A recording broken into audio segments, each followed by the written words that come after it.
दोस्तों नमस्कार। आज का टॉपिक है एसएससी जीडी 2022 और ये क्लास 3 है। हम लोग आगे बढ़ते हैं। सवाल ये है कि 15,000 रुपए को ए, बी और सी में इस प्रकार विभाजित किया गया कि ए को बी से 20% अधिक और बी को सी से 25% अधिक धनराशि मिली। सी का हिस्सा ज्ञात करें। टोटल पैसा है 15,000 रुपया। ध्यान दीजिएगा, जो टोटल अमाउंट है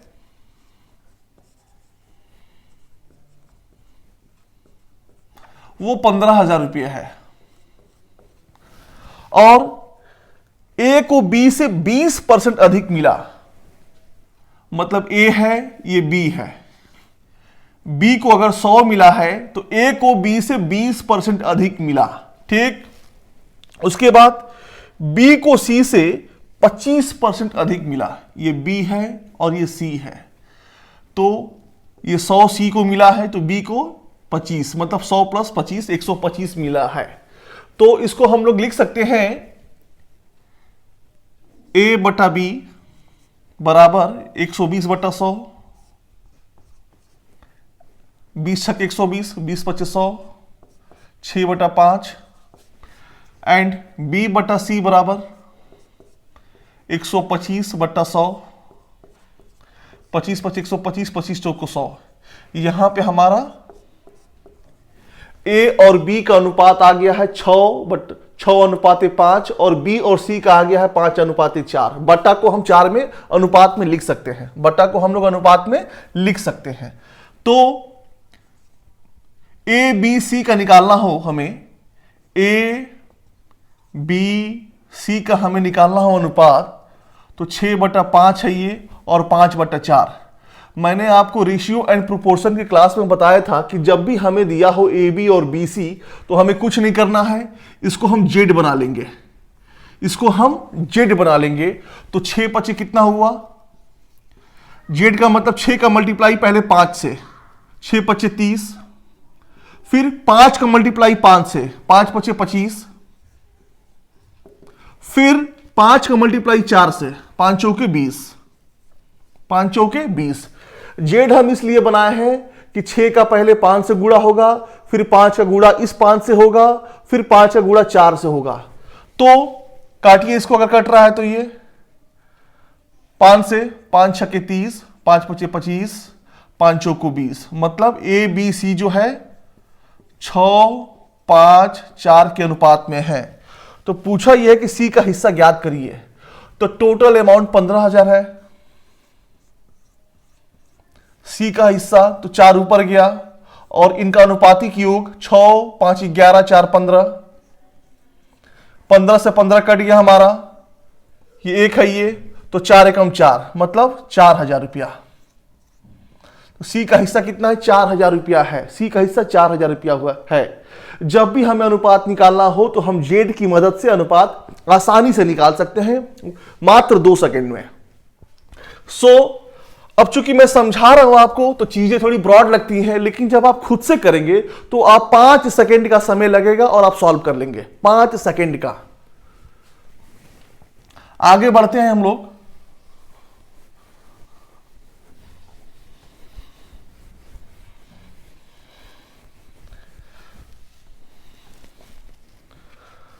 सवाल ये है,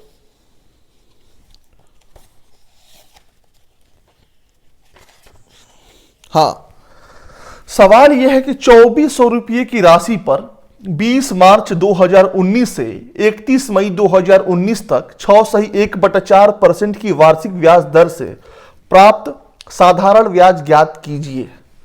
टोटल अमाउंट 2400 रुपया है। प्रिंसिपल जो है ये 2400 है। ठीक, और समय जो है तो 20 मार्च 2019 से, मतलब मार्च के महीने में 20, 11 मार्च 31 दिन का होता है, तो 11 प्लस खुद एक 20 मार्च, मतलब 12 मार्च में 12 दिन, अप्रैल 30 दिन का होता है और मई 31 दिन का होता है। 2 1 3 3 3 6 1 7, मतलब 73 दिन। इस 73 दिन को जब हम साल में कन्वर्ट करेंगे तो एक साल में 365 होता है, तो 365 से हम भाग देंगे तो 73 होता है 365, मतलब 1/5 साल है ये। तो यहां पे टाइम दे दिया है 1/5 ईयर्स, ठीक है, 1/5 साल है ये। और रेट कितना है ये 6 से ही 1/4 मतलब 25/4, 25/4% है। बस अब निकालना हमें, SI पूछा है, SI बराबर PRT, P R कितना है 25/4 है, T कितना है 1/5 है, और PRT/100 होगा तो यहां पे हम 100 लिख सकते हैं, ठीक है, PRT/100 होगा तो हम यहां पे 100 लिख सकते हैं। तो 2 जीरो से 2 जीरो कट गया, 4 छक्के 24, 5 पचे 25, 5 छक्के 30 रुपया, कितना 30 रुपया हमारा साधारण ब्याज होगा, 30 रुपया हमारा साधारण ब्याज होगा। इस सवाल में कुछ नहीं था, इस सवाल में कुछ नहीं था। अब हम लोग आगे बढ़ते हैं।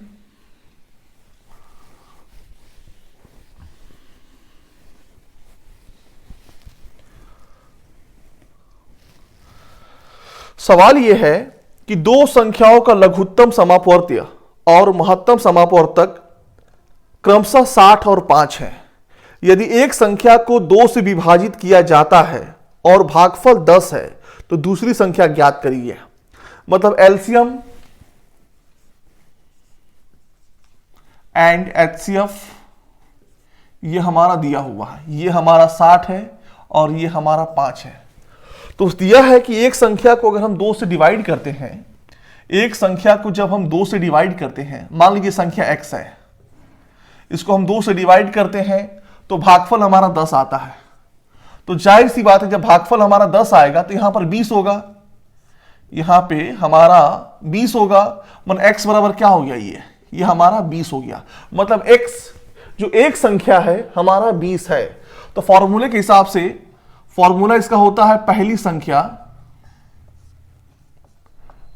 संख्या गुणे दूसरी संख्या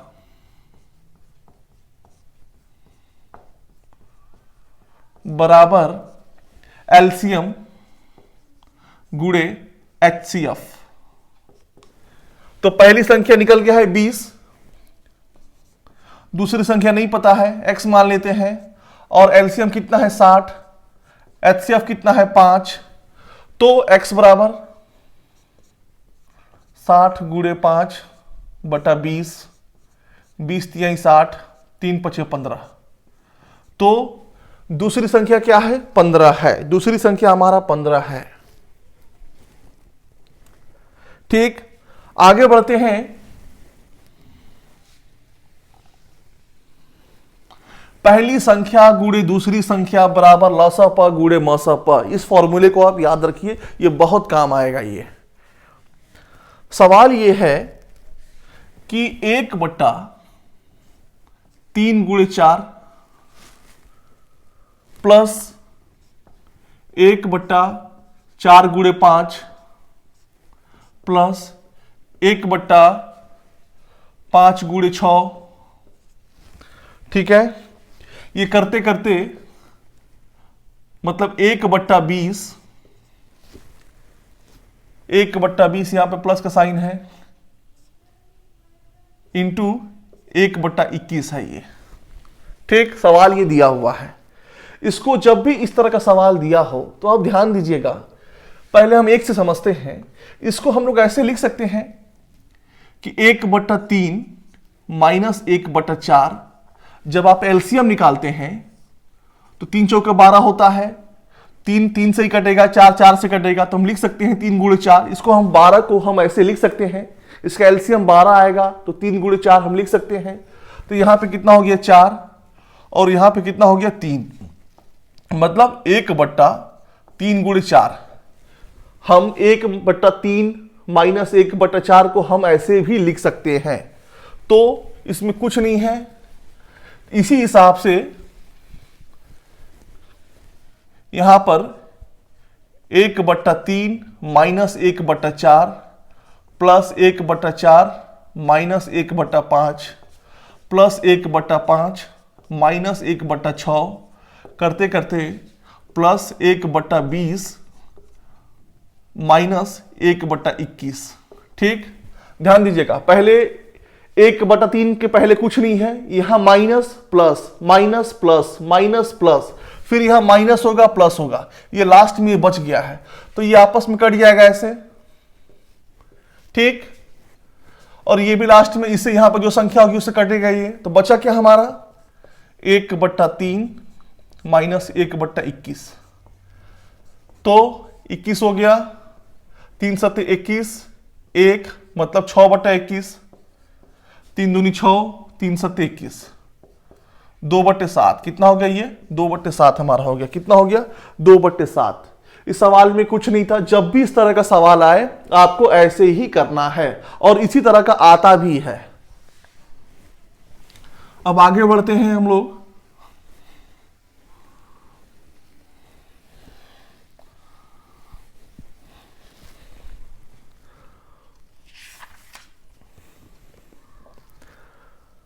सवाल यह है कि किसी कक्षा के 15 छात्रों की औसत आयु 14 वर्ष है, इनमें से 6 छात्रों की औसत आयु 15 वर्ष,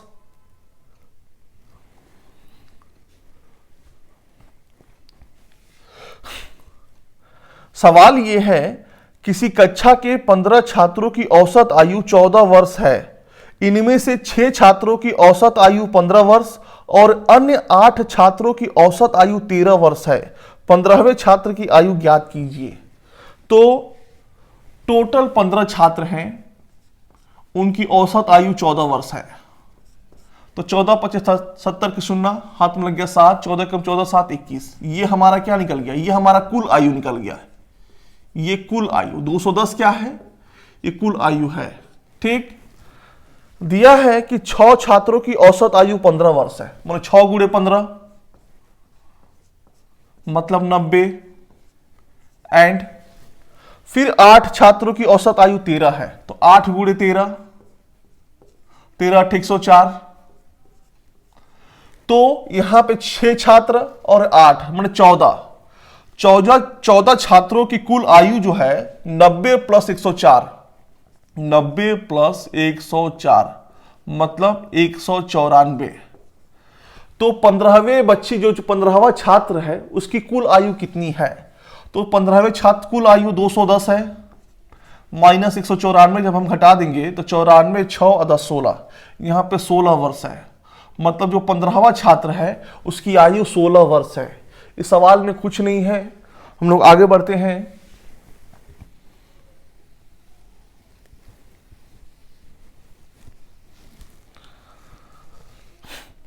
सवाल यह है कि वह अनुपात ज्ञात कीजिए जिसके दोनों पदों का अंतर 45 और प्राप्त मान 4/7 के बराबर है। मतलब x - y जो है 45 है एंड x/y जो है 4/7 है। ध्यान दीजिएगा, जब भी इस तरह का सवाल पूछे तो आप एक बार इसको हम चाहे तो बेसिक से भी निकाल सकते हैं। बेसिक से कैसे निकलेगा, ये x - y है बराबर 45 हम लिख सकते हैं, और इसको हम लिख सकते हैं 7x बराबर 4y। अब ये जब इधर आएगा 7x - 4y बराबर हो जाएगा ये हमारा 0। अब यहां पर हम लिख सकते हैं 7x - 4y बराबर 0। फिर इसको समीकरण को हम हल करके x का मान और y का मान हम निकाल सकते हैं। लेकिन हमें समय बचाने के लिए जब थोड़ा हट के सवाल आए तो आपको कुछ नहीं करना है, सिंपली आप ऑप्शन देखिए। ऑप्शन दिया 60 105, पहला दिया हुआ 60 105, 60 105।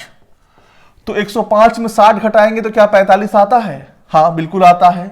60 40 100 और 5 40 5 45, और फिर 60/105, 15 चौके 60, 15 7 105, 4/7। देखिए हमारा 4/7 आ गया, ये हमारा मैच कर गया। मतलब ऑप्शन ए हमारा सही है, ऑप्शन ए हमारा सही है। और यदि मान लीजिए आपके दिमाग में नहीं आ रहा है तो जो भी हम आपको बेसिक बताए आप वैसे भी उसको निकाल सकते हैं, वैसे भी आएगा।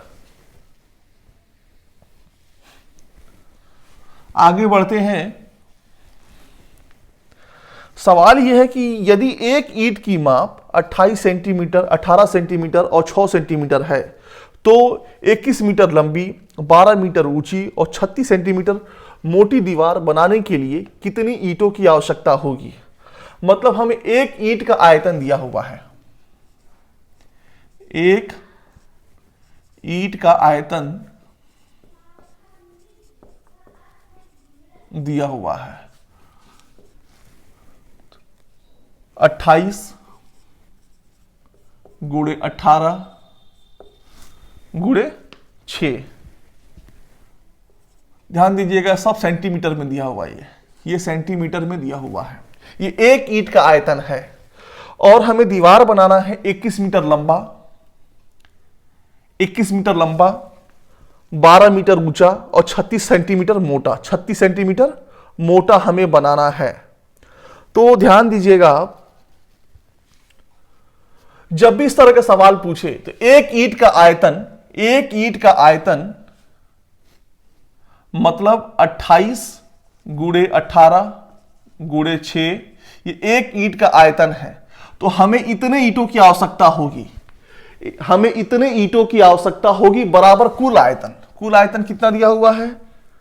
21 मीटर लंबा और ये सेंटीमीटर में दिया हुआ है, तो इसको हम सेंटीमीटर में कन्वर्ट कर लेंगे, मतलब 2100 हो जाएगा, ये 2100 हो जाएगा, फिर 1200 हो जाएगा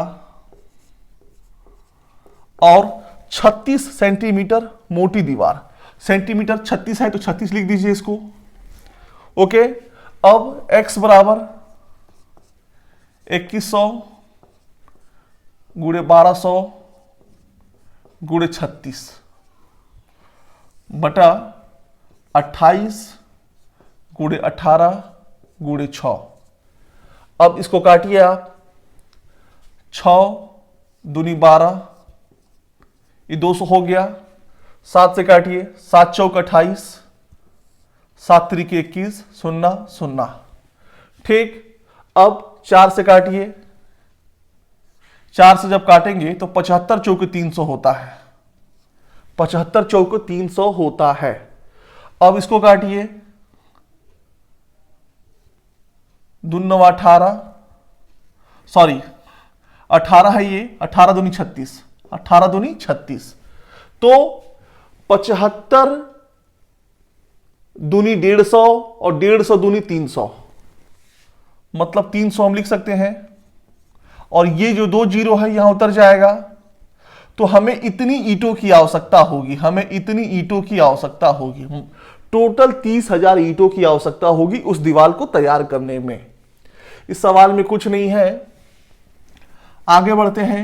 एक ईंट का आयतन हमें जब पता हो गया है और इतने ईंटों की आवश्यकता होगी, आयतन गुणे ईंटों की संख्या बराबर कुल आयतन, ये दीवार का आयतन है ये, तो x का मान निकल जाएगा, मतलब इतनी ईंटों की आवश्यकता होगी। आगे बढ़ते हैं।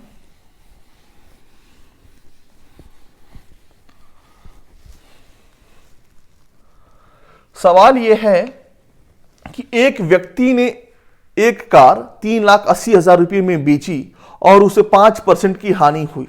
15% का लाभ प्राप्त करने के लिए कार का विक्रय मूल्य कितना होना चाहिए? कुछ नहीं, सवाल में 3,80,000 है, मतलब उसे हानि हुआ 5% का, मतलब ये 95% का मूल्य है।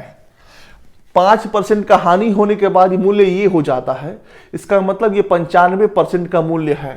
तो 15% लाभ, मतलब 100 + 15 115, 5 से 19 23 हो जाएगा, 5 दूनी 10, 5 3 15, 19 दूनी 38, 23 दूनी कितना होता है 46, मतलब 4,60,000 रुपये। कितना हुआ? 4,60,000 रुपये। तो कार का विक्रय मूल्य 4,60,000 रुपया होना चाहिए। कुछ नहीं था, ऐसे ही सवाल इजी आएंगे, थोड़ा हार्ड आएंगे, बाकी इसमें बहुत ज्यादा सवाल एडवांस नहीं आएगा, बहुत उड़ के इसमें सवाल नहीं आएगा। ठीक है, आगे बढ़ते हैं। एक कार पहले 272 किलोमीटर की दूरी 40 किलोमीटर प्रति घंटा की औसत चाल से और अगले 85 किलोमीटर की दूरी 50 किलोमीटर प्रति घंटे की औसत चाल से तय करती है। पूरी यात्रा के लिए औसत चाल ज्ञात करिए। ठीक, ध्यान दीजिएगा, औसत चाल बराबर होता है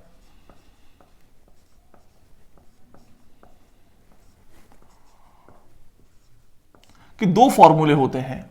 एक होता है कुल दूरी बटा कुल समय, और एक होता है 2xy upon x plus y. ये फॉर्मूला कब लगता है? जब हम जाते 5 हैं और आते 5 हैं। जितना हम चलते हैं, या आधा दूरी हम 5 के हिसाब से तय किए और आधा दूरी हम 6 के हिसाब से तय किए, तब आप लिख सकते हैं 2 गुणे 5 गुणे 6 और 5 6 11।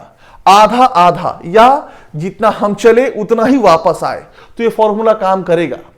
लेकिन ये तब काम करता है जब हम डिफरेंट चाल से चलते हैं, कभी 5 किलोमीटर के हिसाब से, कभी 6 किलोमीटर प्रति घंटा के हिसाब से, तब यह हमारा काम करता है।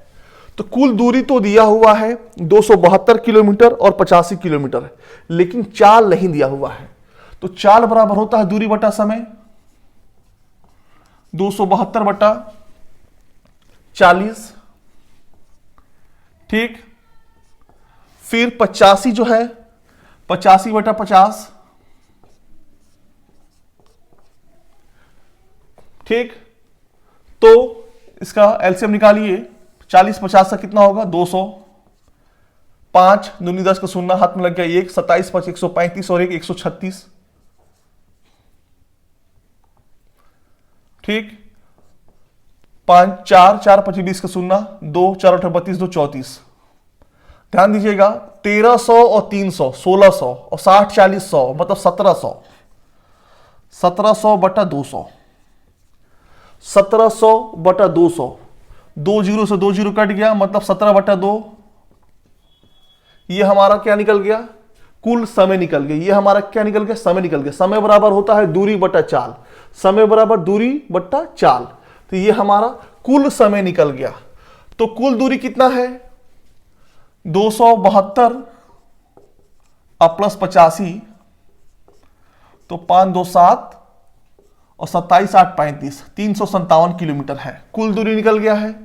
तो 357 ठीक। और कुल समय कितना है? 17 बटा 2, तो 17 और 2 ऊपर जाएगा, 2 ऊपर जाएगा। तो 17 दूनी 34, 1 17 एकम 17, 21 दूना 42, 42 किलोमीटर प्रति घंटे की चाल से इसकी औसत चाल है। इसकी औसत चाल जो है 42 किलोमीटर प्रति घंटा है। जब भी हमें दिया रहे आधी दूरी इस हिसाब से और आधा दूरी उस हिसाब से, तो ये फॉर्मूला हम लगाएंगे। लेकिन हमें आधा आधा नहीं दिया हुआ है, हमें ये इतनी दूरी इस चाल से, उतनी दूरी उस चाल से, तो यहां पे ये काम करता है कुल दूरी बटा कुल समय। आगे बढ़ते हैं।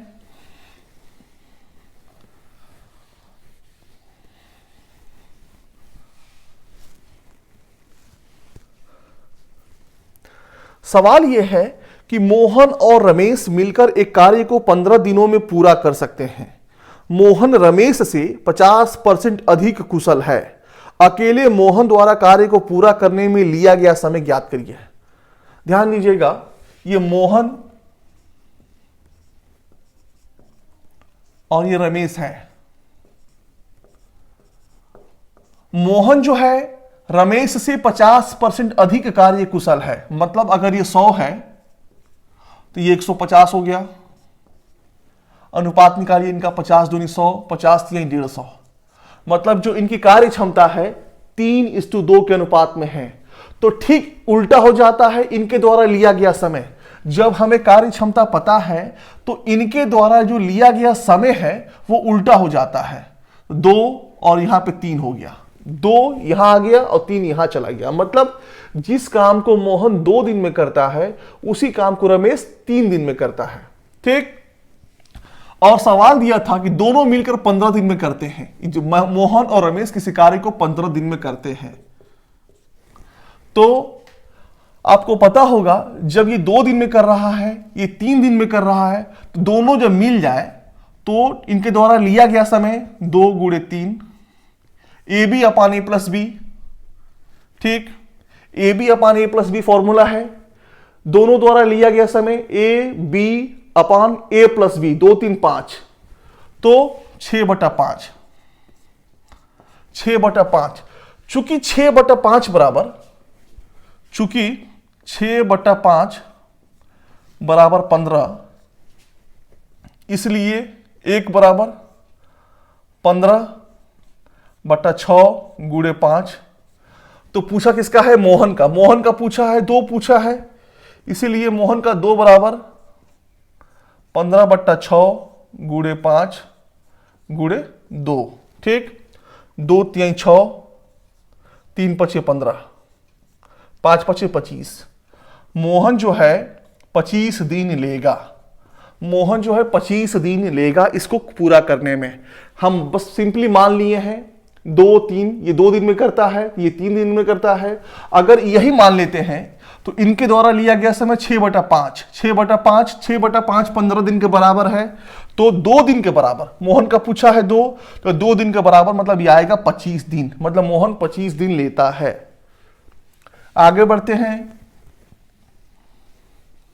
ऐसे धीरे करते करते पूरा एग्जाम आने तक जितने भी क्वेश्चन आए हैं आपके एसएससी जीडी में मैथ के, गारंटी है कि पूरा सॉल्व करवाया जाएगा, बिल्कुल करवाया जाएगा। पढ़ाने में मुझे मजा भी आता है और अच्छा भी लगता है।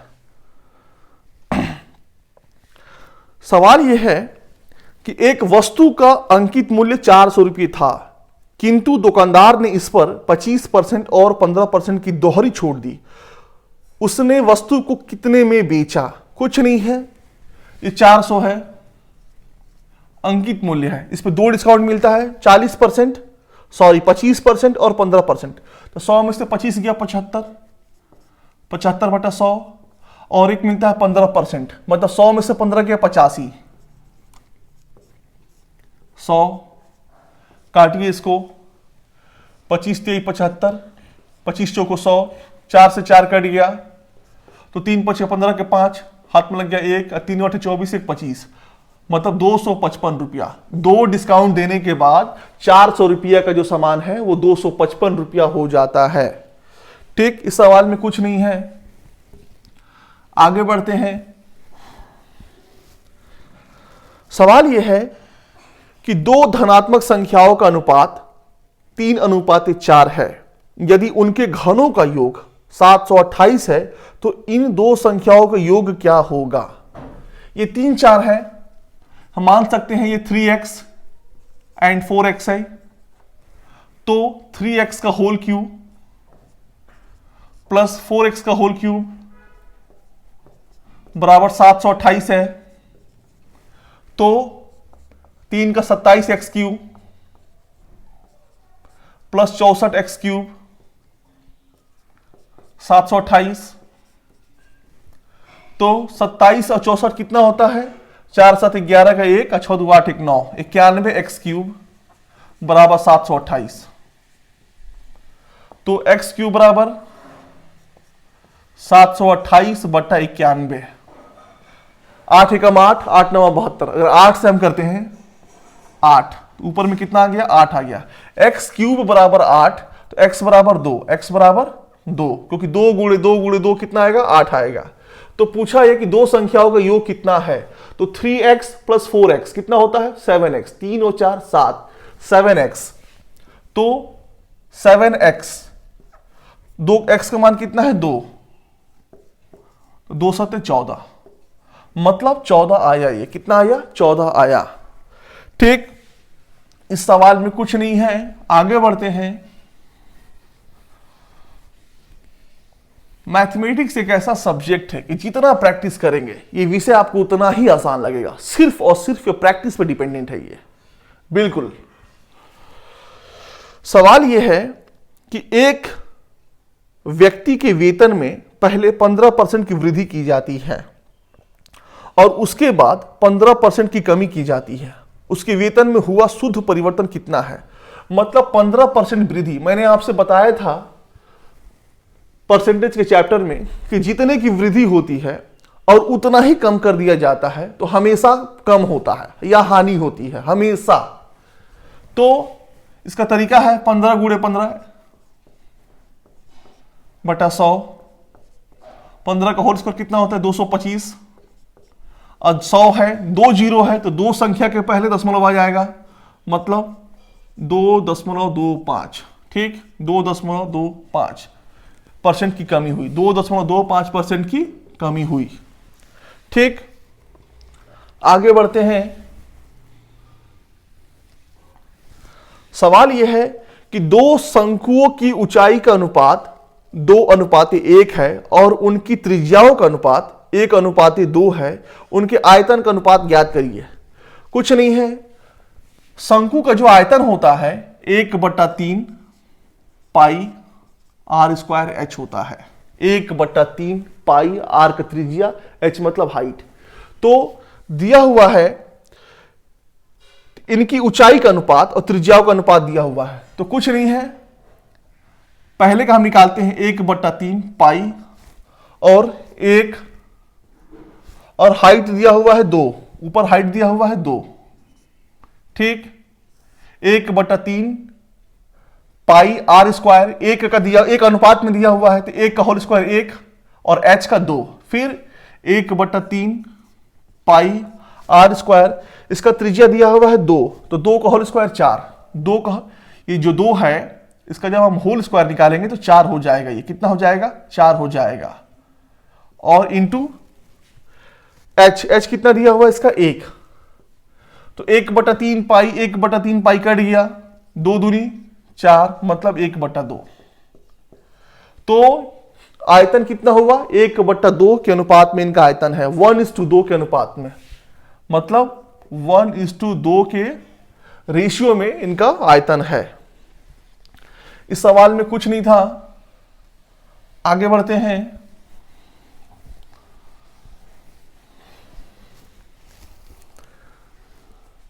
सवाल यह है कि दो धनात्मक संख्याओं x और y का अंतर 350 है, जहां x y से अधिक है।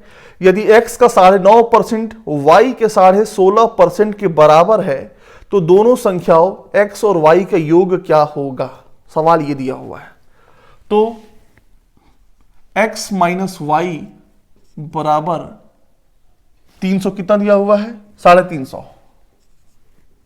ठीक, और एक्स वाई से अधिक है तो हम लिख सकते हैं, यहां पर दिया हुआ एक्स का 9.5%, मतलब हम लिख सकते हैं 95/1000 बराबर वाई का। अगर आपको नहीं समझ में आ रहा है तो प्लीज परसेंटेज चैप्टर जाकर देख लीजिएगा। दशमलव हटाने के लिए एक जीरो आएगा और परसेंटेज का 100 तो आएगा ही, तो 100 और एक जीरो नीचे आ गया तो 1000 हो गया हमारा ये। फिर y का 16.5 तो हम लिख सकते हैं 1000, इसका भी अब 1000 से 1000 कट गया तो 95x, अब ये भी कट सकता है, 5 से काटिए, 5 19, 19 × 5 = 95 और 33 × 5 = 165, 33 × 5 = 165 तो 19x। तो हम लिख सकते हैं y बराबर, हम लिख सकते हैं यहां पर y बराबर ये 19x बटा 33। देखिए 19 में हम जब x का मल्टीप्लाई किए तो हम 19x लिख सकते हैं और ये जो 33 है हमारा नीचे आ गया तो y बराबर ये आ गया। तो सवाल के हिसाब से x दिया हुआ है, y का मान कितना है 19x बटा 33 बराबर, ठीक, 350। कितना दिया हुआ है 350। ये x है और ये y का मान है, ये y का मान है। तो 33x minus 19x, 33x minus 19x मतलब 14x, 14x बराबर 33 बराबर 350। ठीक, 14 से काटिए, 14 दूनी 28, 7 हुआ, 14 × 5 = 70। तो इसलिए x बराबर 33 × 25 मतलब 25 × 3 = 75 के 5 हाथ में लग गया 7 और 25 × 3 = 75, 7 82, 825। कितना आ गया ये 825। जब x का मान 825 आ गया है तो जब हम यहां इसको पुट करते हैं x बराबर 825, x बराबर 825, तो 350 इधर आएगा, तो y बराबर 825 माइनस 350।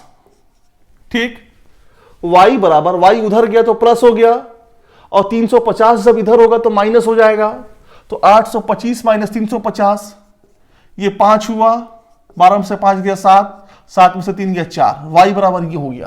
तो इन दोनों का योग पूछा है, तो x प्लस वाई, तो 825 प्लस 475, 8 4 12 और 75 25 100, तो 12 1 1300। ठीक, 1300 हो गया। और आप चाहें तो आप ऐसे भी बना सकते हैं, ये तो हमारा हो गया। अब चाहे तो x माइनस वाई का मान दिया हुआ है, और एक यहां पर दिया हुआ था, साइड में हम कर देते हैं कि 19x बराबर 33y, 19x बराबर 33y, ध्यान दीजिएगा, 19x बराबर 33y, तो हम 19x माइनस 33y बराबर 0 हम लिख सकते हैं, और x माइनस वाई बराबर 350। जब आप इसको हल करेंगे x और y का मान, तो इतना आ जाएगा। आप चाहे तो उसको ऐसे भी कर सकते हैं। आशा करते हैं कि आप इस क्लास से लाभान्वित हुए होंगे, और यदि आपको ये क्लास अच्छा लगता है, देखिए क्लास डेली आएंगी, बिल्कुल आएंगे। जब तक आपका एग्जाम नहीं होता है तब तक एसएससी जीडी से संबंधित जितने भी मैथ के क्वेश्चन आए हैं उसको हम सॉल्व करवाएंगे। जो मैंने कह दिया है बिल्कुल उसके हिसाब से चलना है। यदि आपको समझ में नहीं आ रहा है तो प्लीज आप कमेंट करिएगा, हम बिल्कुल बताएंगे, दोबारा समझाएंगे आपको। मेरा काम ही यही मेरा काम ही बताना है। मान लीजिए इतना बोलने के बाद अगर आप समझ ना पाए, इतना बोलने का कोई फायदा नहीं हुआ। सो प्लीज आप कमेंट करिएगा यदि नहीं आता है तो, और यदि आपको आ गया तो प्लीज इसको लाइक करिएगा, सब्सक्राइब करिएगा। पूरा वीडियो देखने के लिए बहुत बहुत धन्यवाद।